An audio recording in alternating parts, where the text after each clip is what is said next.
avant d'expliquer les phases, vous devez d'abord comprendre que la cellule, elle est là. Alors, regardez là, elle est de forme arrondie, ça veut dire que cette cellule est une cellule animale. Regardez, donc, tout à l'heure on parlait de la garniture chromosomique, c'est le nombre des cellules et des chromosomes contenus dans une cellule. Là, par exemple, si on vous pose la question, quelle est la garniture chromosomique de cette cellule, alors, il vous suffit de compter le nombre de cellules. 1, 2, 3, 4, 5, 6, 7, 8. Donc, il y a 8 cellules ici, les chromosomes. Alors, la garniture, c'est 2n égale à 8 chromosomes. Pourquoi 2n? Parce que la cellule, elle est diploïde. On peut classer les cellules par paire 2 à 2. Alors, ça, c'est la cellule animale. Pourquoi elle est d'abord arrondie? Ce qui n'est pas le cas sur la cellule végétale.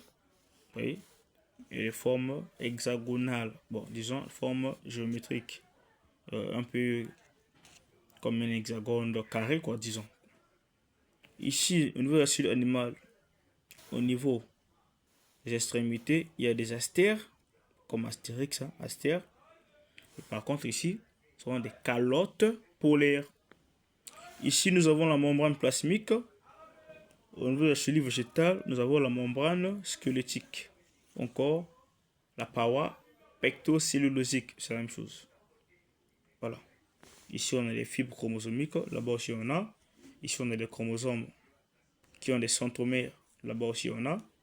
Et ainsi de suite. Dans le vide, c'est le cytoplasme. Donc, vous devez maîtriser les annotations parce qu'on peut vous demander soit d'annoter ça à l'examen ou encore dans un exercice. Voilà, ça dépend. Alors, revenons sur les phases. Commençons par la mitose. Alors, on va prendre une cellule qui a 2n égale à 4 chromosomes. Autrement dit, dans la cellule, il y a 4 chromosomes. Alors, ça, c'est la prophase. Ça, c'est la métaphase. Vue de profil, vue polaire. Ça, c'est l'anaphase. Ça, c'est la télophase. On va essayer d'expliquer un à un. Alors, prophase. Il y a beaucoup de caractéristiques dans le cours, mais ce que je dois vous dire, c'est qu'à la prophase, les chromosomes sont en désordre, vous voyez? Donc, sont en désordre dans le cytoplasme. Maintenant, en métaphase, il n'y a plus de désordre. Les chromosomes sont en ordre, sont rangés dans le cytoplasme, vous voyez? C'est aligné. Et quand ça s'aligne comme ça forme un plan équatorial, vous voyez? Pourquoi on parle d'équatorial? Parce que c'est au milieu. En fait, les gens un peu à une planète, quoi. Plan équatorial. Ça, c'est la métaphase. Dès que vous voyez les chromosomes alignés comme ça veut dire que c'est la métaphase. Dès que vous voyez le désordre, ça veut dire que c'est la prophase. Mais non. La métaphase peut être montrée en vue de profil, autrement dit à côté, ou en vue polaire. En vue polaire. Là, ça veut dire en haut. Voilà. C'est comme si tu es en train de... Je peux dire quoi? C'est comme une bouteille. C'est comme cette bouteille. Voilà. Elle est de forme cylindrique. Alors, si par exemple, il y a une écriture ici, là, alors ça veut dire que l'écriture là est écrite en vue de profil. Mais s'il y a les écritures en haut ici, là on va dire que c'est en vue polaire. C'est comme ici par exemple. Ici c'est la vue de profil. C'est comme si on plaçait ces chromosomes là ici. Il y a des chromosomes comme ça, voilà, ça tourne un peu comme ça. Mais vue de profil, il y a des chromosomes comme ça. Et ici par exemple, on dit vue polaire, ça veut dire qu'on voit les chromosomes en haut comme ça, placés tout au fond comme ça, forme un cercle. Bref, donc métaphase, vue de profil, les chromosomes forment un alignement comme ça, au milieu. Mais vue polaire, ça forme un cercle. Ça, c'est la métaphase. Donc, c'est ordonné. Par contre, la prophase, c'est le désordre. Les chromosomes sont classés, sont disposés en vrac, donc en désordre dans le cytoplasme. Ici, c'est l'ordre. Alors, l'anaphase, regardez une particularité. Ici, on a des fibres chromosomiques.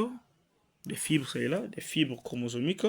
Donc, les lignes que vous voyez là, les fibres chromosomiques.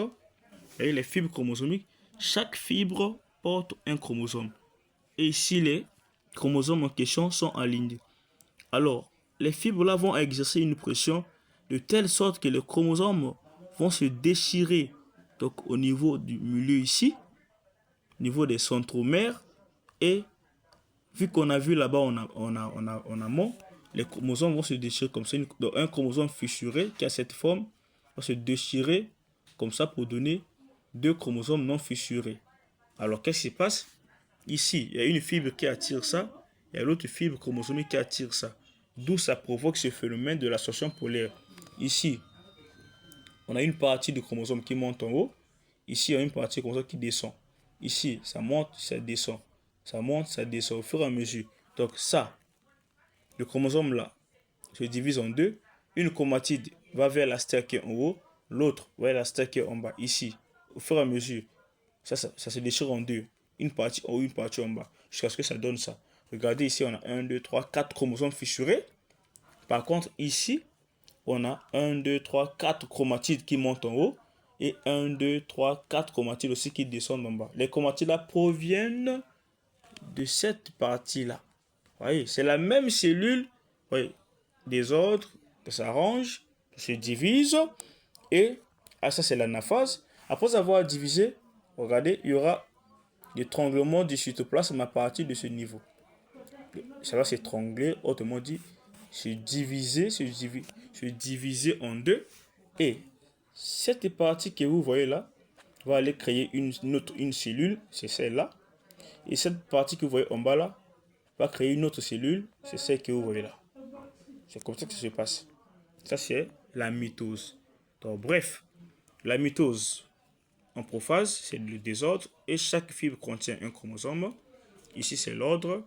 Après, ici, et ça, c'est la même chose. Il y a l'ordre. Ici, vue de profil, alignement. Vue polaire, cercle. Le courant équatorial. Ici, maintenant, les chromosomes qui étaient alignés. Donc, ça, c'est distinct. Il y aura la division des centromères. Puis l'ascension polaire des chromatides ou encore des chromosomes non fissurés. Voilà pourquoi je vous disais qu'il était important de comprendre les types de chromosomes. Parce que là, maintenant, ce sont les détails. Et ici, nous avons d'abord, pour un premier temps, des chromatides, donc les chromosomes non fissurés. Après, selon le cycle cellulaire, ces chromosomes-là vont évoluer jusqu'à, comme on avait expliqué ici, vont évoluer jusqu'à devenir comme ça et jusqu'à devenir chromosomes fissurés au fur et à mesure. Après, j'en reviens comme ça. Après, jusqu'à ça revient, voilà, au fur et à mesure, il y aura la multiplication des chromosomes.